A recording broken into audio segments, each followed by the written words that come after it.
5, 6, 7, prej atëherë, pa ta thonë prindrit, e kupton vetë. Vetëm se ishe shqiptare? Vetëm se ishe shqiptar. Kemi kuptu që gjatë gjithë historisë, nuk jam e vetëmja, po ka shumë si onë cilët e kanë lënë atë dhejun, e kanë lënë vendlindjen.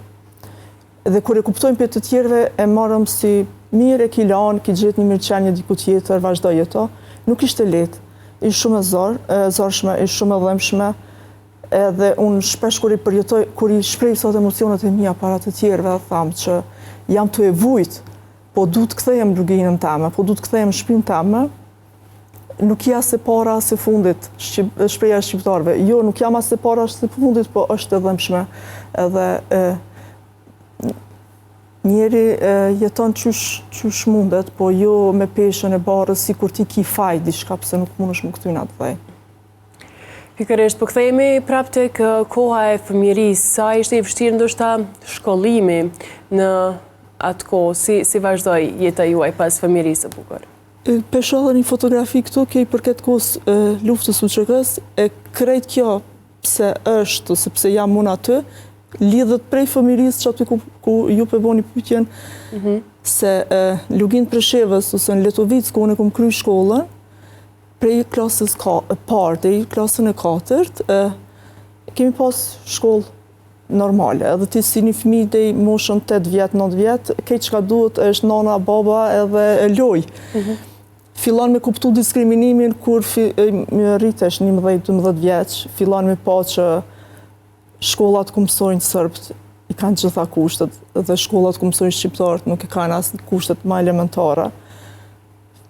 Unë personalisht e kum dje kur kemi fillu me na qunë gara komunale në Bujanovc, në landë ndryshme. Isha në zonë se mirë edhe ma jepshin drejtën me marrë pjesë në gara.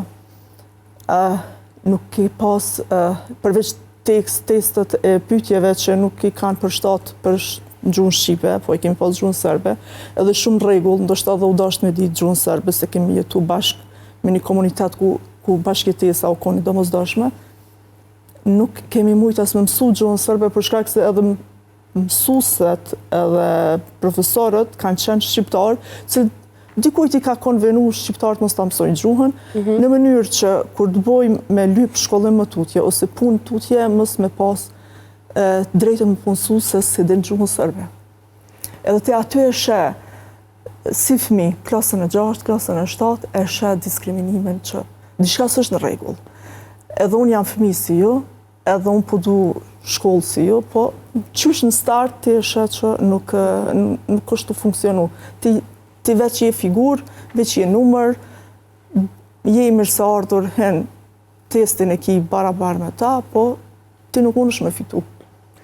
Pra kjo pjesa e kuptimit, themi, të padrejtësive dhe diskriminimit, filloi kur ishte Linda shumë e vogël në shkollë. Klasën 5, 6, 7, prej atëherë, pa ta thonë prindrit, e kupton vetë.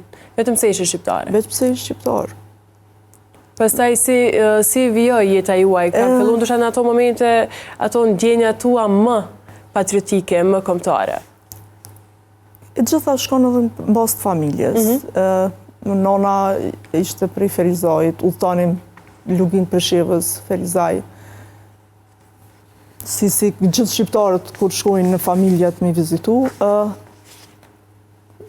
e shkret diskriminimin kur nalët policia rrugës, kur babës ja lip letër njoftimin, kur babës si thot kerris është në rregull, kur është dri babën prej kerrit edhe i thot që nuk e ki këtë dokument, nuk e ki atë dokument. Gjithë rrugtimi Lugin Ferizaj bëhet më i vështirë se sa ishte rëndom për një familje, veç të shkojë normal, me vizitu dikant tjetër, ose të shetitet.